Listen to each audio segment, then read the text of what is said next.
Graça e paz, meu querido e amado irmão. Amém? Vamos ficar de pé nesta noite. Quero desejar a vocês uma boa noite. Aqueles que estão em casa pelo Facebook também. Nós possamos juntos aqui adorar o Senhor, honrá-lo e glorificá-lo. Essa família é a família de Jesus Cristo. Vamos orar neste momento, pedir a direção de Deus, para que Ele acalme os nossos corações, para que o nosso coração esteja direcionado a Ele. Que nós possamos esquecer as coisas que estão lá fora, as preocupações muitas vezes que rodeiam a nossa mente, né? E que nós venhamos adorar o Senhor em espírito e verdade. Vamos orar. Deus, Pai Todo-Poderoso, nós te agradecemos ao Senhor, porque o Senhor nos salvou através do seu Filho Jesus Cristo na cruz do Calvário, de graça. E essa graça que nos salva por meio da fé, vem do Senhor. Nós cremos que só o Senhor pode fazer essa obra no nosso lugar. A salvação não é por méritos humanos, nem pelas obras, mas por causa de Jesus Cristo que morreu por nosso lugar. Deus, nós queremos te louvar e te agradecer por tudo isso que o Senhor é e fez por nós. É por isso que estamos aqui, neste domingo à noite, este frio, porque nós sabemos que o Senhor é digno de toda a honra e louvor. Nós nos alegramos no Senhor. Nós sabemos que apesar das dificuldades e das nossas falhas, o Senhor é um Deus misericordioso, gracioso, amoroso e tem cuidado de nós. Nós te agradecemos pelo pão de cada dia que o Senhor tem nos dado, a vestimenta, a saúde para trabalharmos, ó Deus. Nós te agradecemos porque o Senhor tem cuidado das nossas famílias, de cada homem e mulher presente aqui, cada criança, jovem, adolescente. Nós te agradecemos, ó Deus, porque temos esse local e podemos estar juntos para adorar aquele que merece toda a honra e glória. Nós pedimos a direção através do Espírito Santo para que nós venhamos fazer tudo aquilo conforme a tua palavra e aquilo que te agrada. Este culto seja um culto que alegra ao Senhor, que seja agradável às tuas narinas. Nós possamos dar a nossa vida como sacrifício vivo, santo e agradável ao Senhor. É no nome de Jesus que nós pedimos e agradecemos. Amém. Vamos louvar ao Senhor com o primeiro cântico. Tu és bom. O Senhor é bom em todo tempo Ele é bom. Eu tenho certeza que você pode louvar, você pode anunciar a bondade do Senhor. Amém? Amém. Então vamos cantar.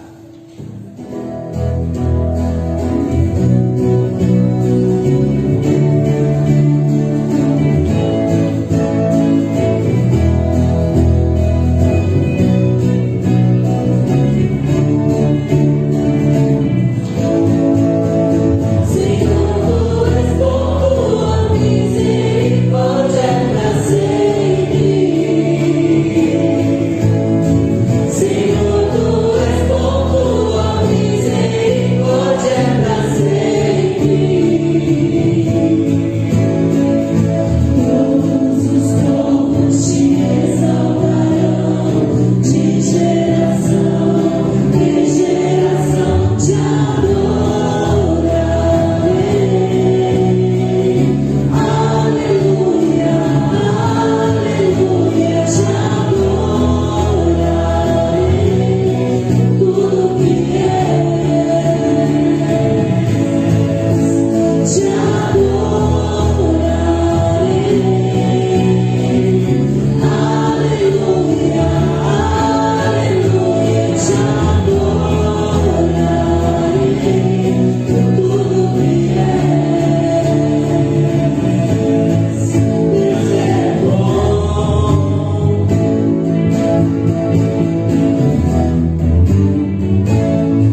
assistindo, mais perto quer estar, 283, do cantor cristão.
Estamos hoje comemorando o Dia do Pastor. Hoje o nosso pastor ele saiu para pregar em outra igreja, mas você que entende biblicamente que o pastor é um líder de Deus colocado na igreja para dirigir os passos, manda uma mensagem para ele, dá uma ligada para ele, fala o quanto você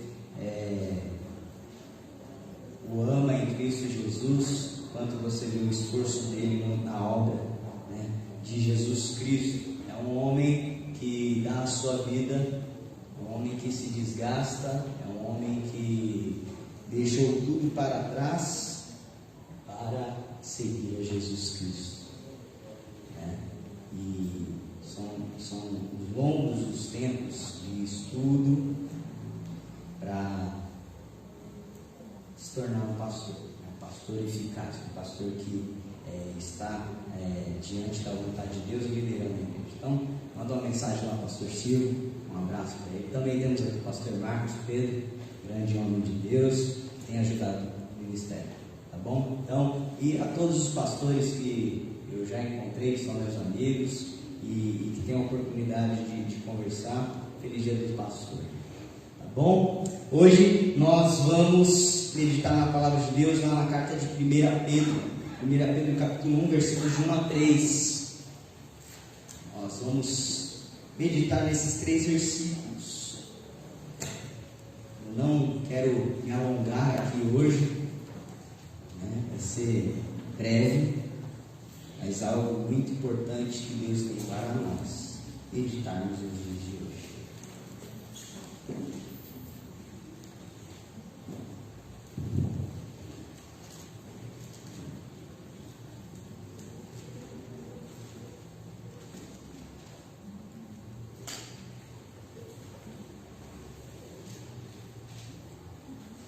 Coloca na área, por favor, Anderson. Ara. E-A-R-A. Essa daí eu queria ficar mais de acordo com a minha aqui. Todos acharam amém? Amém? Então vamos ler. Se você não tem a sua Bíblia, pode ler lá no telão também, se você tem. Diz assim a palavra do nosso Deus: Pedro, apóstolo de Jesus Cristo, aos eleitos que são forasteiros da dispersão, do Ponto, da Galácia, da Capadócia, Ásia e Bitínia, eleitos, segundo a presciência de Deus Pai, em santificação do Espírito para a obediência e a aspersão do sangue de Jesus Cristo. Graça e paz nos sejam multiplicados. Senhor Deus, muito obrigado por esse dia. Nós te agradecemos, ó Pai, mais uma vez, porque temos a oportunidade de abrir as Escrituras, a sua palavra, entender a sua vontade para as nossas vidas, aquilo que o Senhor fez ao longo da história. Nós pedimos a tua direção, me esconda atrás da tua cruz, eu que sou falho, mas eu peço para que o Senhor me ajude a expressar tudo aquilo que o Senhor já tem ensinado a mim e aos irmãos, que nós possamos entender aquilo que o Senhor quer e ser transformado por sua palavra, ser moldado à imagem de Jesus Cristo e sair daqui diferentes, edificados. Se há alguém aqui hoje que ainda não tem o Senhor como Salvador, amigos, ele possa entregar a vida a Jesus Cristo, o único e suficiente Salvador deste mundo. Obrigado porque o Senhor morreu na cruz por nós, de graça. Nós queremos de graça apresentar esse Evangelho, o Evangelho da salvação, o Evangelho que nos dá uma viva esperança. E apesar das dificuldades momentâneas, das tribulações, das perseguições, nós somos encorajados a viver uma vida para o Senhor Jesus Cristo. Todo esse é em nome de Jesus que nós pedimos e oramos todas essas coisas. Amém. Amém. Então, 1 Pedro capítulo 1, versículos de 1 a 3, nós vamos falar sobre a esperança viva. A salvação nos lembra de quem nós somos em Cristo Jesus. A salvação que Cristo oferece por meio da graça, mediante a fé, nos lembra de quem nós somos em Cristo Jesus. E aqui, durante essa carta, eu desafio você a ler ela durante a semana, a meditar, e você vai entender o porquê Pedro escreveu essa carta. Estava desafiando a igreja, os irmãos, os cristãos que estavam sendo perseguidos, a ter uma esperança viva na pessoa de Jesus Cristo. Nós que estamos passando por um momento difícil, que é a pandemia, por causa da doença do Covid-19, a pandemia fez durante esse tempo, onde os brasileiros ficaram sozinhos. Olhando aqui para o Brasil, onde a pandemia trouxe uma desgraça, onde muitos ficaram sozinhos, estão passando por solidão. E essa pesquisa é interessante, fala que o brasileiro é o povo que mais sente solidão na pandemia, que aponta esse ranking: 50% dos brasileiros entrevistados disseram que se sentem solitários. Pior índice das pesquisas que eles fizeram entre 28 países. Você se sente sozinho? Você se sente assim, triste, solitário. Muitas pessoas que passaram pelo Covid perderam seus entes queridos, não é verdade? Talvez a esposa perdeu seu marido, ficou sozinha, não tinha filhos, ou aquela que tinha filhos, seu marido, os seus filhos morreram, ou talvez o marido perdeu seus filhos, a sua esposa. Eu me lembro que eu estava vendo uma reportagem e o marido, ele tinha perdido a sua esposa, os seus filhos, porque desabou também a casa, não só pela doença do Covid, mas essas catástrofes naturais que destroem o nosso lar. Você vê que existem muitas delas em outros países, tanto furacões como erupções de vulcões que destroem tudo, não só o Covid. Mas nessa carta, o que tem a ver isso? Passar pela solidão, estar sozinho por causa da perda, por causa de entes queridos que morreram. Por quê? Porque Pedro ele desafia esses irmãos que estão sozinhos, que estão sendo perseguidos, que estão solitários, que estão passando por um mau bocado. Essas duas cartas, a carta de 1 Pedro e 2 Pedro, são conhecidas como as cartas católicas. Católica tem a ver com universal, as cartas universais de Pedro aos cristãos. Diferente de Paulo, ele não escreve a uma igreja específica ou a pessoas específicas. Paulo ele escreve e endereça as suas cartas aqui no Novo Testamento a igrejas específicas, como a igreja de Corinto, de Éfeso, de Roma, a igreja da Galácia, a igreja de Filipos, dos Colossos, de Tessalônica, e também escreve suas cartas para pessoas específicas, como Timóteo, Tito, Filemão. Mas Pedro ele escreve essas cartas universais, mandando elas para os cristãos que estavam sendo perseguidos naquela época, que estavam passando por dificuldades, que estavam sozinhos, que perderam talvez o marido, perdeu a sua esposa, os seus filhos, ou ao contrário, eles estavam sendo torturados. Por essas cartas que Pedro endereça, ele manda, era para fortificar os cristãos que estavam muitas vezes desanimados. E nós vemos atualmente que muitos cristãos estão desanimados, desencorajados, estão abandonando a fé por causa das tribulações que vem enfrentando, seja ela através de uma doença, de uma catástrofe natural, seja por um desânimo espiritual, até mesmo por causa de um pecado. Muitos abandonam a fé. E essa carta, ela encoraja a fé, a esperança viva que há em Cristo Jesus. Ela fala da doutrina, do tratado da fé, mas também fala de prática. E muitas vezes você pode ver como Paulo também escreveu, e o pastor Silvio está aqui expondo a carta aos Efésios. Ele traz ali nos primeiros capítulos, os primeiros 3 capítulos, uma doutrina, embasando tudo aquilo que Jesus Cristo falou, os profetas falaram, os apóstolos falaram ali, e eles embasam toda uma doutrina, todo um alicerce para a igreja, mas também eles trazem a prática. Nós entendemos todo o lado teórico da palavra de Deus, mas também nós devemos praticar a palavra de Deus. Tiago fala que nós não devemos ser somente ouvintes, mas praticantes da palavra de Deus. É isso que Pedro faz, mas ele faz diferente. Ele vai colocando a doutrina, um alicerce, fortificando os cristãos, mas também, ao mesmo tempo que ele coloca essa doutrina, ele já vai puxando para a prática. E você vai lendo essa carta, você vai aprendendo. Mas eu quero aqui mostrar a vocês, quem era esse Pedro. Talvez você conheça o Pedro ali nos evangelhos, discípulo de Jesus, mas talvez você não conheça. Então Pedro, ele foi filho de João. Pedro, ele era irmão de André. Pedro, ele nasceu ali em Betsaida, na cidade que ficava perto do mar da Galileia.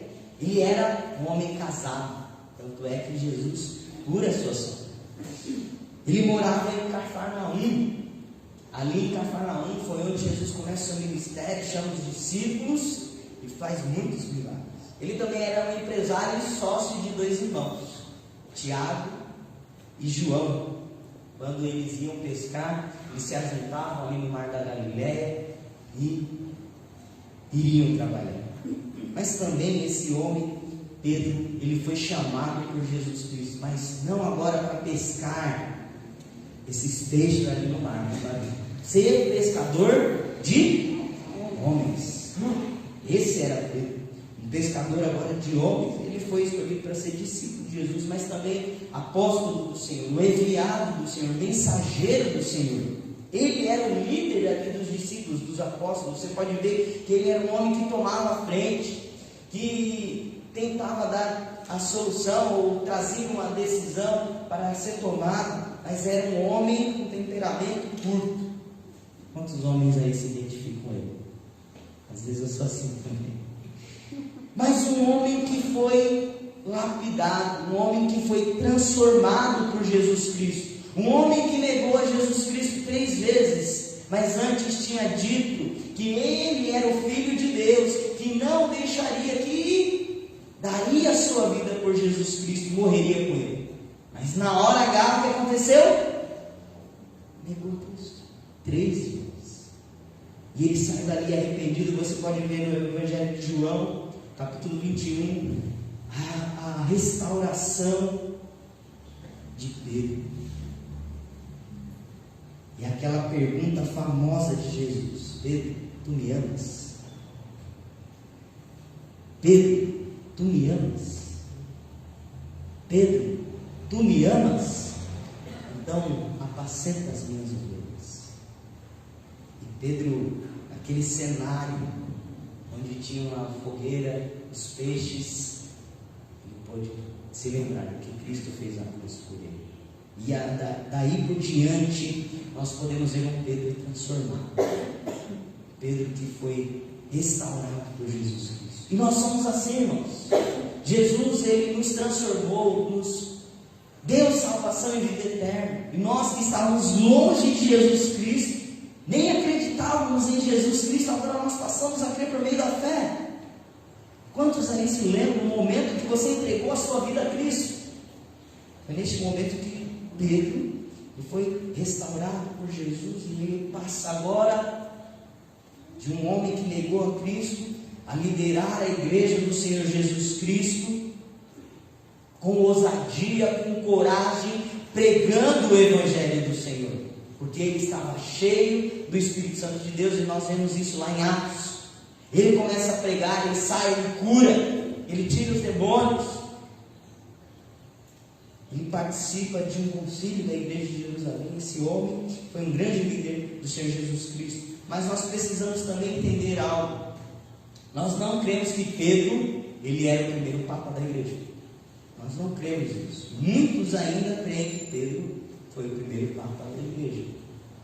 Muitos pensam que ele foi o primeiro papa da igreja, que recebeu de Cristo esse primado papal, que os papas atuais são sucessores de Pedro. Isso não é bíblico. Pedro foi um homem comum, como eu e você, foi usado por Deus para a sua obra, para evangelizar, para pregar as boas novas de Jesus Cristo. Nós podemos ver algumas razões porque Pedro não foi o primeiro papa. Os 2 textos que dão base para isso, um deles aqui, Mateus 16, 18, você pode ir lá, Mateus 16, 18, você pode conferir comigo. Mateus 16, 18.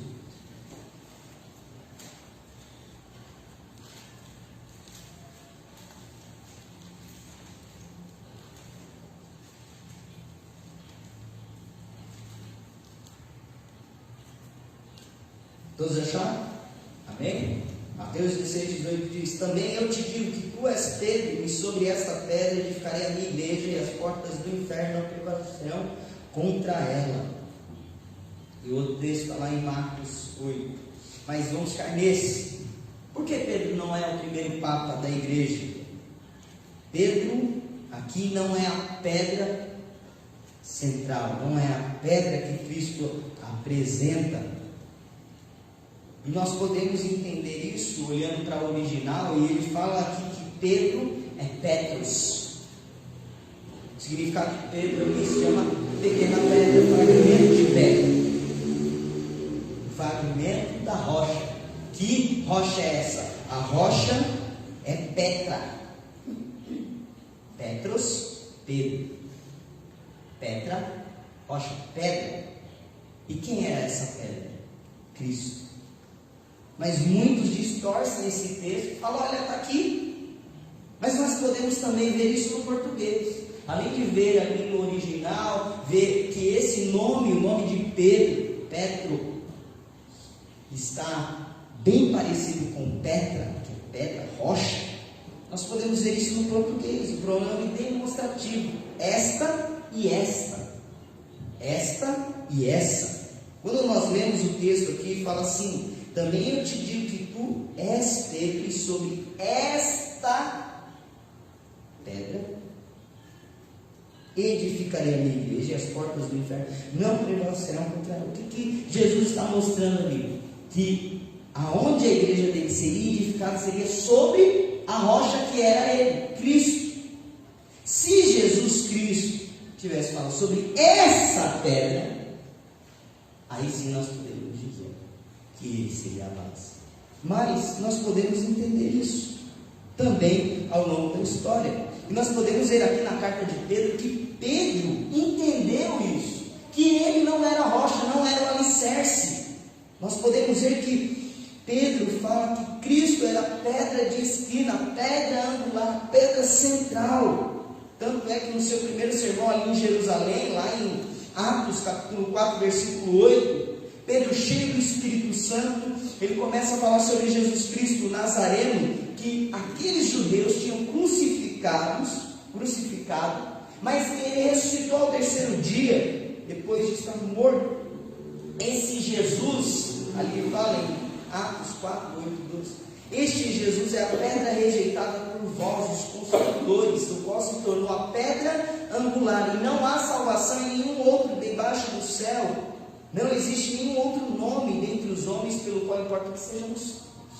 Então Pedro, ele entendia quem era a rocha, quem era o alicerce, quem era a base de tudo. A base da igreja era Cristo. Cristo era o cabeça. Nas suas cartas nós podemos ver aqui, e nós podemos ler ali em 1 Pedro capítulo 2, versículo 4 e 5, o que Pedro fala sobre nós e sobre Cristo. Olha lá, 1 Pedro capítulo 2, versículo 4 e 5.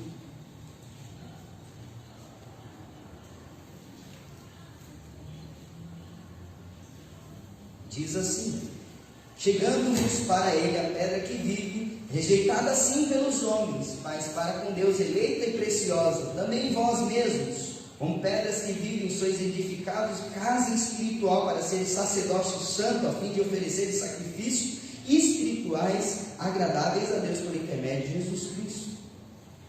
Pedro, ele entendia que Jesus Cristo era a base de todas as coisas.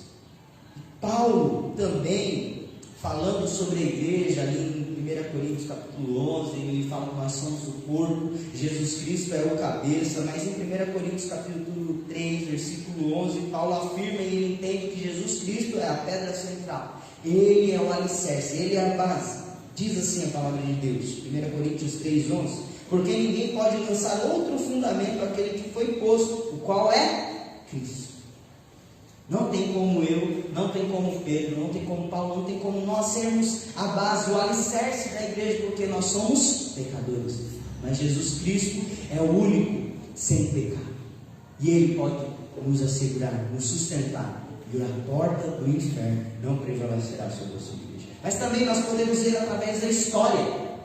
A história nos mostra e nos revela que Pedro não era o primeiro papa da igreja. Nós podemos ver aqui que no ano de 800 depois de Cristo, na França foi forjado um tratado que se chamava As Falsas Decretais de Isidoro. Ela tinha o propósito de recuar a historicidade do papado até Pedro. A história nos comprova isso. Mas nós podemos entender que o papado começou ali em 607 depois de Cristo, quando Focas nomeia Bonifácio III, primeiro bispo universal, primeiro papa. E aí começa então a instituição. Viu? Foi um drama, foi algo forçado. Nós podemos ver isso ali no livro O Papa e o Concílio, de Rui Barbosa, homem que traduziu esse livro, que foi o maior engano da história, tentando legitimizar o papado, recuando em 6 séculos até Pedro, o que não tem base bíblica e o que não tem base histórica. Pedro foi um homem comum, um homem que foi salvo por Jesus Cristo, um homem que foi desafiado a viver uma viva esperança apesar das dificuldades. E para quem Pedro escreveu isso? Nós acabamos de ler aqui, Pedro, apóstolo de Jesus Cristo, aos eleitos que são forasteiros da dispersão no Ponto, na Galácia, na Capadócia, na Ásia e na Bitínia. Ele escreve para esses 5 lugares, a todas as pessoas que estavam ali na província da Ásia Menor, a atual Turquia. E essas pessoas estão indo para essas cidades, estão correndo. Por que ele escreveu para essas pessoas? Diferente de Paulo, e eu estou fazendo essa comparação, por quê? Porque Paulo, quando ele faz sua primeira viagem missionária, ele está ali na província da Ásia, na Turquia, plantando as suas igrejas, a igreja de Éfeso, plantando a igreja de Córintho, de Listra, ali, começando as igrejas nas casas, nas residências, com aquelas pessoas que foram entregando a sua vida a Cristo. Nós podemos ver que tudo isso estava na Galácia do Sul, Antioquia da Pisídia, Icônia, Derbe e Listra. Você pode ver isso ali em Atos dos Apóstolos, na primeira viagem missionária. Ele chega nessas cidades, vai pregando o Evangelho, vai plantando a igreja do Senhor Jesus Cristo. Mas Pedro, ele vai pelo outro lado, tá bom? Paulo está indo ali pelo sul, mas nós vamos pelo norte, nós vamos pelo leste, pelo oeste, nós vamos escrevendo e enviando essa carta para encorajar os irmãos. E eu queria me delongar aqui no versículo 2 e 3, que é algo muito importante. Por quê? Porque a salvação nos lembra de que nós somos de Cristo, ou salvos por Cristo. Porque a salvação mostra que apesar do sofrimento, nós não estamos sozinhos. Cristo está conosco. Foi isso que ele disse quando ele foi assunto aos céus: estarei convosco até a consumação dos séculos. Hebreus capítulo 3, versículo 5: não te deixarei, nunca te abandonarei. Jesus Cristo está conosco, meu querido e amado irmão. Você que se sente sozinho, a presença de Cristo basta. Há um vazio dentro do coração do homem. Há um vazio que só pode ser suprido por Jesus Cristo, porque Ele é grandioso, poderoso e suficiente. Você pode tentar suprir as suas necessidades, a sua solidão e muitas outras coisas, mas só Jesus pode suprir. Então, nós vamos ver aqui alguns termos que são destinados aos cristãos. Versículo 2 diz: aos eleitos segundo a presciência de Deus Pai. Nós temos aprendido aqui com o pastor Silvio, e na carta de Paulo aos Efésios ele fala sobre esse termo. Quem são os eleitos? Quem são os eleitos de Deus Pai aqui? A igreja, os salvos em Jesus Cristo, como seu único e suficiente Salvador. Você já entregou a sua vida a Jesus Cristo? Amém? Tem crente aqui, gente? Tem crente de Deus aqui? Você já entregou a sua vida a Jesus Cristo? Amém? Amém? Amém. João capítulo 10 vai falar que quando nós entregamos a vida a Jesus Cristo, nós estamos nas mãos dele, e não há ninguém que possa nos arrebatar da mão dele. Essa é uma garantia da salvação. A salvação é de graça e é eterna. Os eleitos de Jesus Cristo é a igreja, aos salvos, aqueles que já confiaram no Senhor como seu único e suficiente Salvador. O termo aqui tem a ver com os chamados. Chamados para fora, chamados para anunciar as boas novas do Senhor Jesus Cristo, os salvos de Jesus. No Antigo Testamento, essa referência de chamados falava-se do povo de Israel, Deuteronômio 7:6. Um irmão pode ler com voz bem alta aí para mim, por favor? Deuteronômio capítulo 7, versículo 6.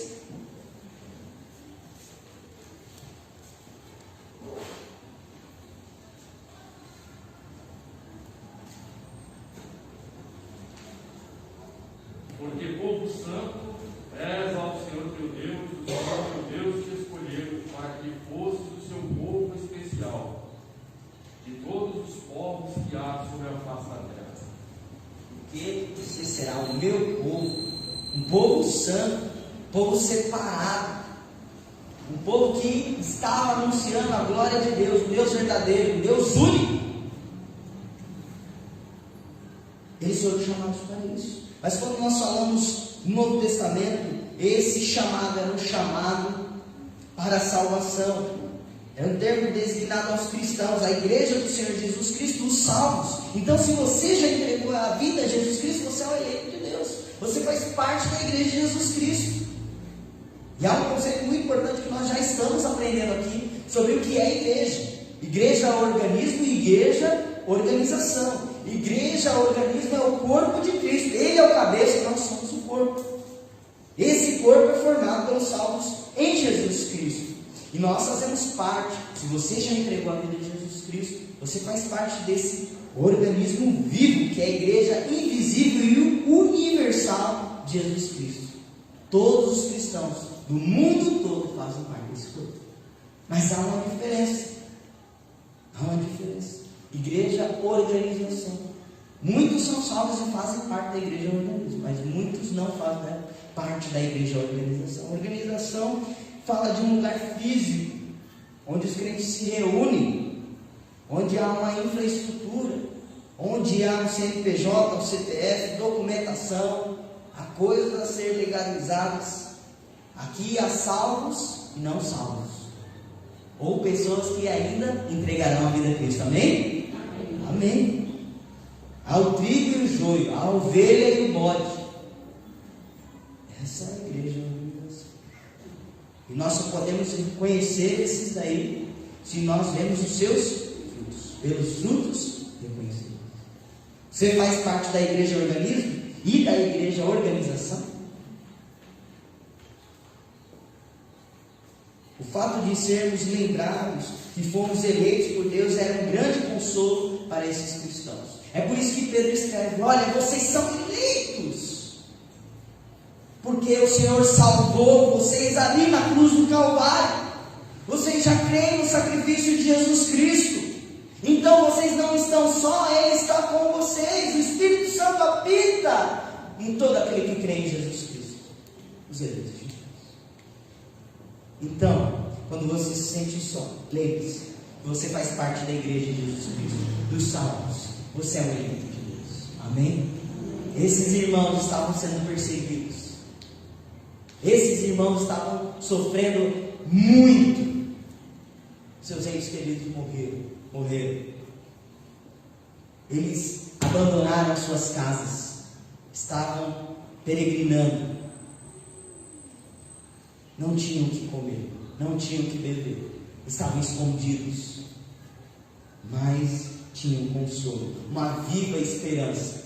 Jesus estava com eles. Apesar das nossas dificuldades que nós passamos no dia a dia, Jesus está conosco, sempre. E é isso que diz o hino que nós cantamos: Cristo é a nossa única esperança neste mundo tão hostil.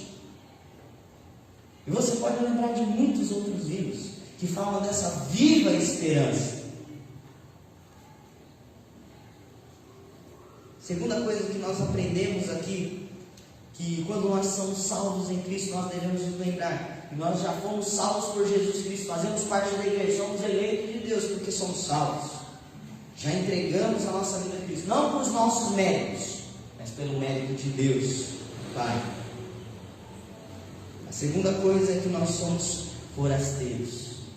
Esses irmãos eram forasteiros, esses cristãos. É o que diz a palavra de Deus ali no versículo 1 ali. Aos eleitos que são forasteiros, ou em outras traduções, peregrinos, estrangeiros. Quem são os forasteiros? Esses peregrinos eram os estranhos desapossados numa terra que não era deles. Eram residentes ou estrangeiros temporários, como todos os cristãos eram da cidade eterna.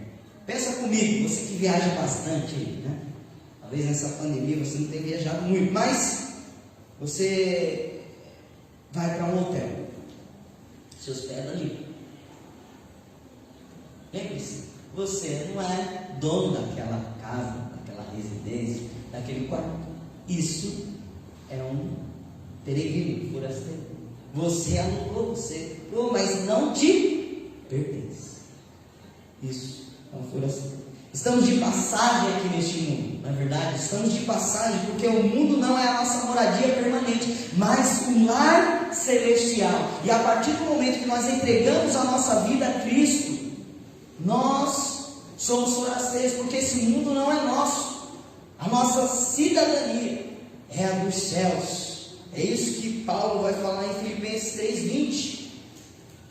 Filipenses 3:20 diz bem assim a palavra de Deus: pois a nossa pátria está nos céus, de onde também aguardamos o Salvador, o Senhor Jesus Cristo, o qual transformará o nosso corpo de humilhação para ser igual ao seu corpo de glória, segundo a eficácia do poder que Ele tem de até subordinar-se todas as coisas. Olha só, a nossa pátria não está aqui.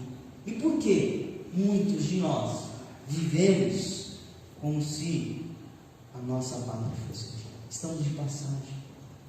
A vida, como diz Tiago, é como uma flor que murcha, ou como a relva que passa. Será que nós estamos ajuntando tesouros lá nos céus? Jesus Cristo, quando ele foi assunto, ele falou: não deixe vocês só, mas eu vou para os céus, vou preparar lugar, mas vou voltar para buscar, e vocês estarão comigo para todo sempre. E aquilo que ele prometeu é fiel para cumprir. Nós temos um lar, uma residência celestial. Esses irmãos que perderam suas casas, que perderam os seus lares, perderam talvez as suas condições financeiras, que estavam fugindo, estavam morando em rochas, em cavernas, escondidos, apesar de não ter nada, eles tinham uma pátria celestial preparada para eles. E todo aquele que crê em Jesus Cristo tem um lar celestial, tem uma morada. E saiba de uma coisa, que Jesus Cristo ele voltará para nos buscar. Esses irmãos, eles estão dispersos. É isso que o texto continua a nos dizer. Esses irmãos estão dispersos, forasteiros da dispersão do Ponto, da Galácia, da Capadócia, da Ásia e da Bitínia. Quem são esses dispersos? Os cristãos. Pedro também, como bom entendedor do hebraico, ele lembra quando os judeus foram dispersos, separados, e existiam as suas tribos que foram ali levadas para o cativeiro, que voltaram, não tinham nada. Ele lembra desses irmãos, ali do passado, mas lembra desses irmãos aqui do presente, que estavam sendo perseguidos, que estavam sofrendo martírio por causa da perseguição. E quando nós falamos de perseguição, nós podemos ver essa dispersão, esse espalhamento, essa saída ali no livro de Atos, mas também isso dá início por causa da perseguição começada por Saulo.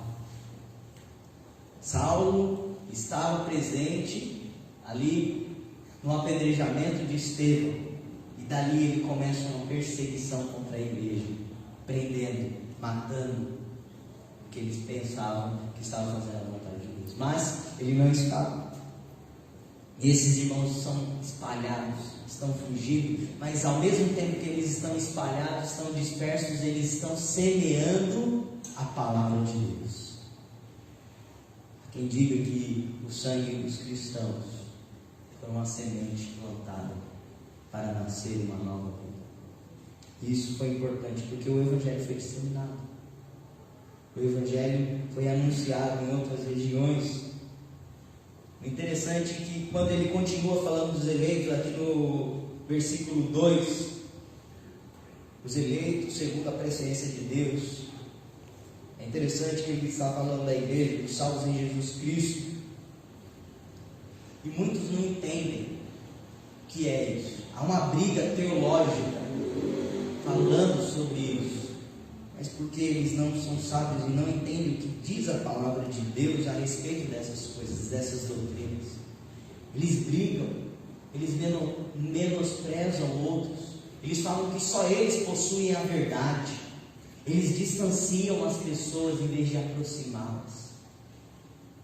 Pedro entendia muito bem isso que foi revelado a ele pelo Espírito Santo de Deus. E quando nós falamos sobre eleitos, nós devemos entender que os eleitos são salvos em Jesus Cristo, é a igreja do Senhor, e Ele fez isso por sua misericórdia, por sua graça. Nós não merecemos. E se você e eu somos eleitos, salvos por Jesus Cristo, fazemos parte da igreja dele, nós devemos ser humildes, nós devemos ser como esses irmãos, ser confortados, encorajados a pregar o Evangelho, e não levar separação e discórdia. E quando nós falamos sobre esses irmãos aqui que são eleitos, muitos batem no peito e falam: eu sou eleito, então quer dizer que eu sou protegido e eu não vou sofrer. Eu sou cabeça, não cauda. Muitos pregam isso, mas está errado, irmão. Não é porque você e eu somos eleitos, salvos por Jesus Cristo, que nós não vamos sofrer. O texto mostra. Eles eram eleitos, estavam sofrendo, estavam passando por tribulações, dificuldades. Você tem passado por dificuldades? Você tem passado por esse sofrimento? Aqui no nosso país nós não passamos por perseguição, graças a Deus. Mas há irmãos salvos em Jesus Cristo, eleitos em outros países, que estão sendo perseguidos, que estão sendo decapitados, enforcados, torturados. É só você pesquisar. Chamada janela 1040, onde há uma total perseguição desses países onde nem a palavra de Deus pode entrar, ser anunciada. E há missionários aqui, que a nossa igreja tem, que pregam a palavra de Deus aqui nesses países, que se forem descobertos, morrerão. Você pagaria o preço e falaria: eu sou eleito de Deus, salvo por Jesus Cristo, para dar a minha vida por Cristo? Sofre, pois, comigo as aflições como um bom soldado de Jesus Cristo. Foi isso que Paulo diz. Um eleito, um salvo de Jesus Cristo, ele está disposto a sofrer os sofrimentos que Cristo passou. É interessante que quando nós falamos do pecado, nós não estávamos lá no Jardim do Éden quando Adão pecou e Eva pecou, e nós herdamos o que? O pecado entrou por meio de um homem, todos passam, por meio dele passou a todos os homens. É isso que diz a palavra de Deus lá em Romanos. Mas também nós não estávamos na cruz do Calvário, e mesmo assim nós herdamos a salvação por meio de um homem, o segundo Adão, Jesus Cristo. Isso é graça. Jesus disse em João 16,33: essas coisas os tenho dito para que tenhais paz em mim. No mundo passareis por aflição, mas tem de bom ânimo, eu venci o mundo. Esses irmãos poderiam ter bom ânimo, porque a esperança viva que eles tinham era Cristo com eles, era Cristo confortando a eles, Cristo os ajudando a passar por esse momento difícil. E quando entrou a pandemia, nós chutamos o balde: eu não aguento mais, está na hora de parar com isso, de acabar esse negócio, eu não aguento mais usar máscara. Não é verdade? Eu não aguento mais ver gente morrer, eu não aguento ficar longe da minha família. Mas lembre-se, nós não passamos por nada quase quanto esses irmãos passaram. É pouco. Mas eu entendo a dor, eu compreendo, mas saiba que a paz que Cristo nos dá pode consolar, pode confortar, e nós só podemos encontrar isso nele. Aqui vemos que o conforto que Pedro dá aos seus leitores, aos cristãos, se sentindo sozinhos, estavam sendo perseguidos, era para os encorajar. Quando nós falamos sobre essa doutrina, a doutrina da eleição no Novo Testamento, ela foi colocada aqui em compatibilidade com a responsabilidade pessoal de cada cristão. Ou seja, se você e eu somos salvos em Jesus Cristo, fazemos parte da igreja, somos eleitos de Deus, todos nós temos uma responsabilidade de viver de maneira digna do Senhor Jesus Cristo. Efésios capítulo 1, versículos 3 a 4.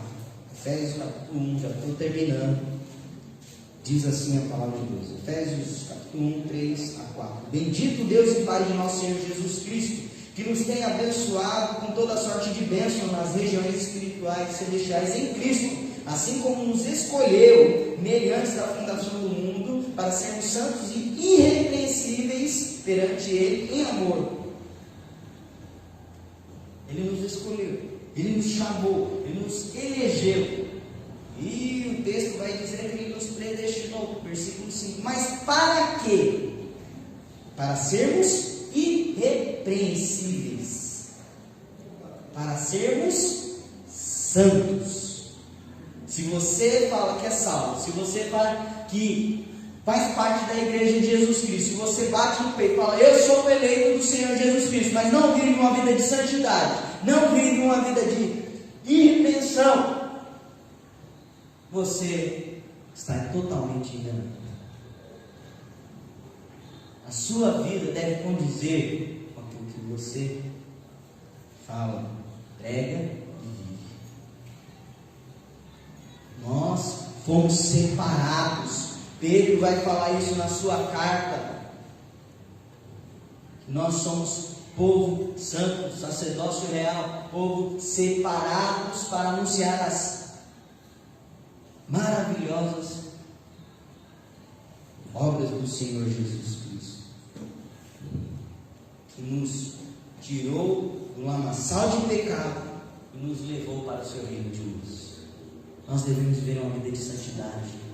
E neste mundo, um mundo corrompido, um mundo que tem um sistema diabólico, porque jaz do maligno, porque o príncipe deste mundo é Satanás, porque o Deus deste século é o diabo. Nós devemos viver uma vida de santidade e revelar em nós a cultura do reino de Deus. Viver uma vida de santidade. E isso é muito importante porque ele expressa isso aqui. Ele continua o texto: eleito segundo a presciência de Deus, em santificação do Espírito para a obediência e a aspersão do sangue de Jesus Cristo. Graça e paz vos seja multiplicado. Assim, quando nós falamos sobre o salvo em Jesus Cristo, eleito, a igreja do Senhor, nós devemos entender que essa obra santificadora é do Espírito Santo trabalhando em nossas vidas, tirando o mundo de nós e colocando o reino de Deus em nossa vida.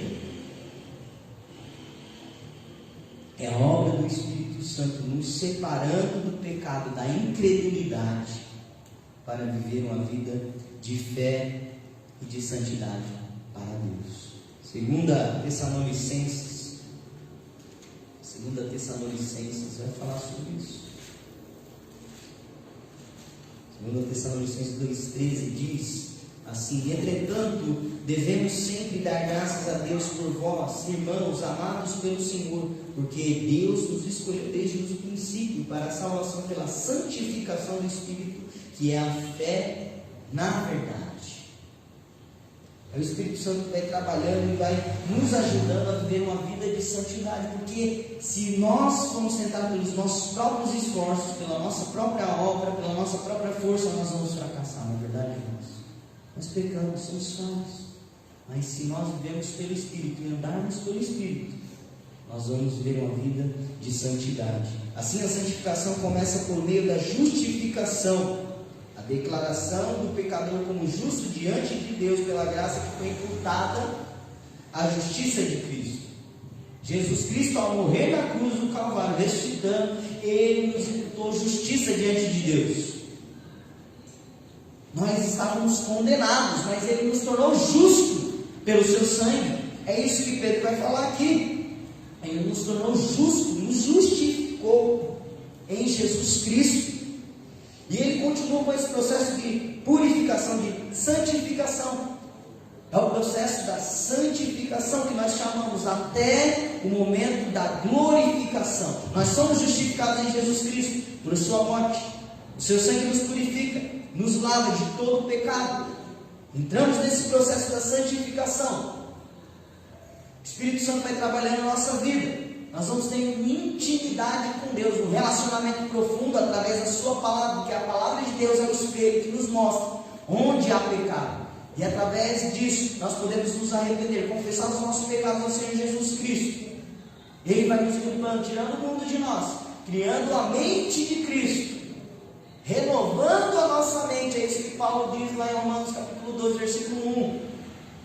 Para nós experimentarmos a boa, perfeita e agradável vontade de Deus. E então, quando estivermos face a face com Deus, seremos glorificados. Estaremos totalmente livres do pecado. Amém? Livres do pecado. É isso que Deus quer fazer conosco. Estampar a imagem de Jesus Cristo na nossa vida. Ter um corpo transformado, um corpo glorificado. Isso só vai acontecer quando nós partirmos desse mundo e estivermos com Deus, ou quando Ele vier buscar a sua igreja, arrebatar a igreja do Senhor Jesus Cristo. O resultado da eleição é a obediência a Deus, porque nós estamos sendo separados do pecado, do sistema do mundo que é diabólico, para viver uma vida verdadeira de obediência e consagração ao Senhor e à sua palavra. E quando nós falamos dessa expressão aqui, a aspersão do sangue de Jesus Cristo, Pedro está lembrando daquilo que Moisés fez com o povo, um pacto.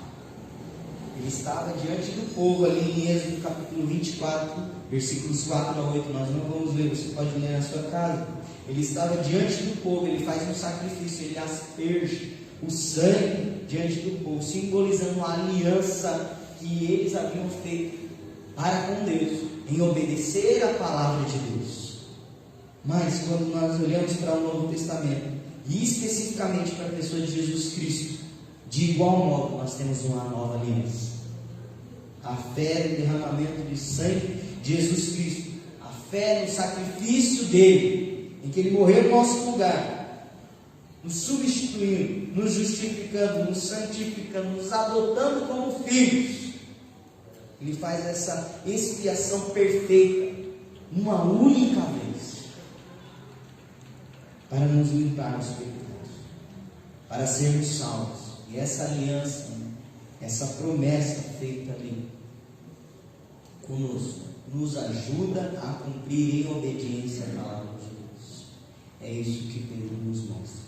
E ele termina com a graça e a paz do Senhor Jesus Cristo através da vida desses irmãos. A graça salvadora de Jesus Cristo, porque pela graça sois salvos mediante a fé. A graça que nos dá a alegria de viver essa viva esperança, mas a paz que nos consola nos momentos de dificuldade, quando nós estamos tristes, no momento de tribulação, perseguição e solidão. A paz de Deus que excede todo entendimento. Amém? Para refletirmos e praticarmos, você já entregou a sua vida a Jesus Cristo como único e suficiente Salvador? Sim? Não? Se não, você pode entregar a sua vida a Jesus Cristo. Se você já fez isso, você deve viver de maneira digna de um salvo, de um eleito de Deus. Uma vida de santidade e repreensão. Uma vida correta. Se você não tem vivido uma vida assim, você não é digno de ser chamado salvo e eleito de Deus. É a Bíblia que fala, não sou eu. Uma vida diante de Deus. Outra coisa é, você tem vivido neste mundo como um forasteiro, um peregrino, que prega a palavra de Deus, que apesar dos sofrimentos, vive e transborda da paz e da esperança que Ele dá em Jesus Cristo através da ressurreição. Ou você está preocupado em morrer e pegar essa doença? Ou perder tudo que você tem? Lembre-se que esses irmãos perderam tudo que eles tinham e todos que eles tinham ao seu redor. Mas eles sabiam que Cristo, a única esperança viva, que deu garantia de vida eterna, a partir desse mundo, ao fechar os olhos desse mundo, eles abririam os olhos diante de Deus, de todos aqueles que estavam nessa caminhada. Terceiro e último, você tem vivido uma vida de santidade e obediência ao Senhor, uma vida de santidade lá no seu secreto, quando ninguém está vendo, mas saiba, Deus está vendo tudo aquilo que você está fazendo. Você tem vivido uma vida de santidade? Você é obediente à palavra de Deus, à vontade dele revelada? Sede santos, porque eu sou santo. Olha só, uma vontade de Deus revelada a nós. Nós devemos viver a vontade de Deus em nossas vidas. Ela está revelada, ela está anunciada. Nós só precisamos obedecer. É fácil? Não é fácil. Mas nós precisamos nos doar em obediência ao Senhor, porque Ele foi obediente ao Pai. Vamos orar, que você possa sair daqui desafiado, como esses irmãos em Cristo foram, que apesar das dificuldades, das perseguições e até mesmo de perder a sua vida, eles tinham uma viva esperança, porque lembravam de quem eles eram em Cristo, salvos, do que eles poderiam fazer em obediência à palavra de Deus. Amém? Vamos orar. Deus, muito obrigado por esse dia, Pai, muito obrigado porque a sua palavra, ela é viva e eficaz, ela nos encoraja. Então nos ajuda, Deus, a viver uma viva esperança em Ti, o único Salvador das nossas vidas. O Senhor veio a este mundo, morreu na cruz do Calvário, mas não ficou ali sepultado para sempre. O Senhor ressuscitou ao terceiro dia, mostrando que o Senhor tem poder sobre a morte. E nós cremos em Ti, nós cremos que o Senhor pode salvar e transformar a vida do pecador, a minha vida, a nossa vida. E nós estamos aqui para celebrar, para cantar essa viva esperança que é Cristo Jesus, que nos dá paz, que nos dá alegria e que nos ajuda a obedecer a Deus, a viver uma vida de santidade. Então nos ajuda a viver de modo digno do chamado do Senhor, frutificando, vendo uma vida de santidade. Se há alguém aqui, ó Deus, que ainda não entregou a vida ao Senhor Jesus como Salvador, e ainda está sozinho, e ainda está tentando preencher a vida com muitas coisas que esse mundo oferece, mas que não basta, que ele possa entender que o Senhor pode suprir todas as suas necessidades, e a maior de todas, a espiritual, que é de uma vida eterna. Essa pessoa possa entregar a vida a Ti hoje e passar a fazer parte da família do Senhor, da igreja do Senhor, dos eleitos. Nós oramos por tudo isso. Nos ajude a praticar essa palavra que nós ouvimos hoje, de viver em santidade, separados do pecado, em obediência ao Senhor, a sair dessa morte, por todos os dias da nossa vida. É no nome de Jesus que nós oramos e agradecemos.